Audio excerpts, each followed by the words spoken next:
अभी बहुत सारी खबरें जो हैं आपको लेबनान के हवाले से आज सारा दिन देखने में मिली होंगी कि वहाँ पेजर एक छोटी सी डिवाइस पाकिस्तान में भी पहले इस्तेमाल होती थी, ये मोबाइल फ़ोन आम होने से पहले। तो उस पेजर्स के ज़रिए मैसेजेस एक जगह से दूसरी जगह चले जाते थे। तो लेबनान के अंदर आज कोई एक ही वक्त में 2,500 के करीब वो पेजर फटे, जिसके मतलब अभी तक की इतलात ये हैं कि उसको हिजबुल्लाह को टारगेट करने के लिए जब वो उन्होंने फैसला किया कि हम ये स्मार्टफोन जिसके ऊपर स्पाइस एजेंसीज या जो इसराइली इंटेलिजेंस है वो उसको आसानी से ट्रैक कर सकती थी उनकी मूवमेंट, तो वो पेजर्स इस्तेमाल करने शुरू कर दिए जिनको ट्रैक करना मुश्किल था। तो उन्होंने पेजर जब ख़रीदने शुरू किए तो पेजर के अंदर उन्होंने कुछ ऐसा धमाका खेज़ मवाद उसकी बैटरी के साथ मुंसलिक करके वो बेचे इन लोगों को।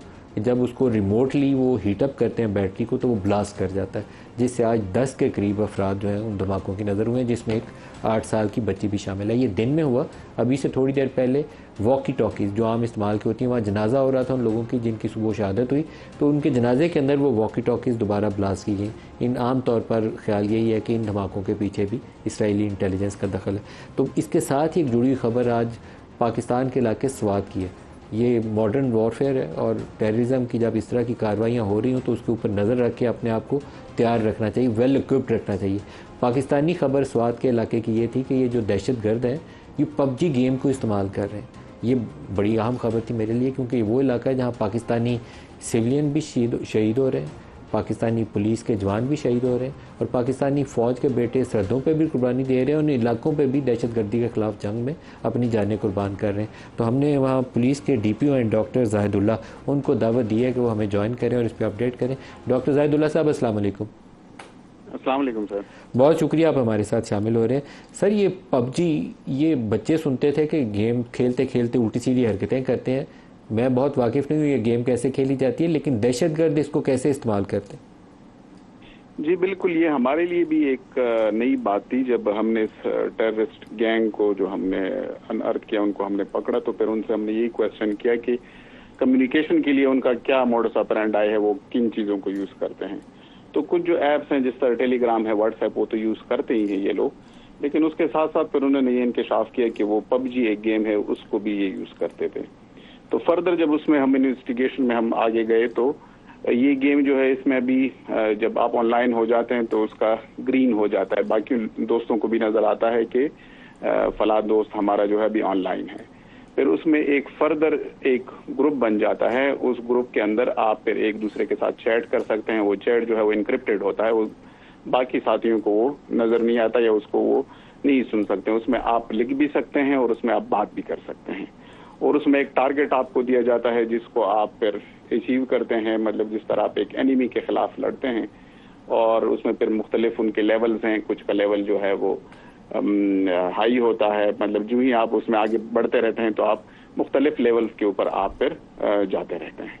तो ये था हमारे लिए एक नया कि उसमें कम्युनिकेशन के लिए, एक दूसरे के साथ बात करने के लिए और मोटिवेट करने के लिए, इन दिस केस उनका जो टारगेट था दैट वाज पुलिस के। फॉर एग्जांपल जब वो गेम लड़ रहे हैं तो उनके जहन में ये था कि ये पुलिस के खिलाफ जो एक मिशन है उनका, उसको वो कंप्लीट करने चाहिए। अच्छा, ये उनकी एक दूसरे को निशानदेही करने का तरीका भी था। एक से चैट भी करते थे, और अगर पुलिस रिलेटेड कोई मिशन है तो इसका मतलब है कि पुलिस को टारगेट करना जो था वो उसके अंदर निशानदेही की जाती थी। बिल्कुल जी, वो एक दूसरे के साथ कम्युनिकेशन करने का, और एक टाइम में जिस तरह एक ग्रुप कॉल होती है तो इसमें ही एक ग्रुप बनाकर फिर एक दूसरे से बात करने के क्या लिए। कुछ ऐसा भी था कि ये जो TTP के लोग बॉर्डर के उस पार बैठे हैं अफगानिस्तान के अंदर, उनका भी इस नेटवर्क के साथ कोई आपस में रब्ता हो इसी ये जो पबजी या इस टाइप की एप्लीकेशन के जरिए?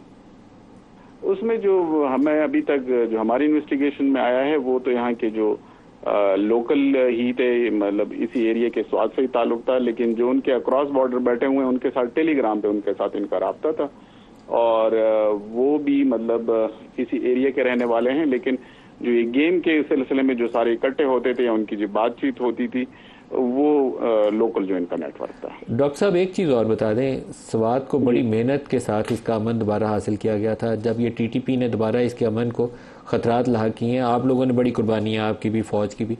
क्या अब आप इस पोजीशन में हैं कि आप कॉन्फिडेंटली कह सकें कि यहाँ हमने ये दहशतगर्दों का दोबारा से सफाया कर दिया, या ये चैलेंज अभी मौजूद है? उसमें तो इस तरह है जी कि एक जो सारा पर्सपेक्टिव है उसको आपको देखना पड़ेगा। स्वात की बहुत सारी फैमिलीज इन थाउजेंड्स वो अभी भी क्रॉस बॉर्डर हैं। वो यहाँ से माइग्रेट करके गए थे जब ये चल रहा था 2008-9 में। अंदाजन कितने लोग हैं जो बॉर्डर क्रॉस करके गए?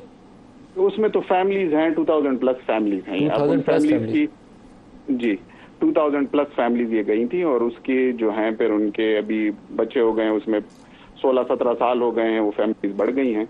लेकिन उसके साथ साथ जो पाक फौज के साथ, इंटेलिजेंस एजेंसीज के साथ रेगुलरली हमारा चलता रहता है इस सिलसिले में। और हमारी कोशिश यही है कि स्वात जो है, जिसके अमन के लिए बहुत ज्यादा कुर्बानियां दी गई, जिसमें पाक फौज की कुर्बानियां हैं, पाकिस्तान पुलिस की कुर्बानियां हैं, बाकी इंटेलिजेंस एजेंसी की कुर्बानियां हैं, कि इसको जो यहाँ का अमन है उसको हम खराब ना करने दें।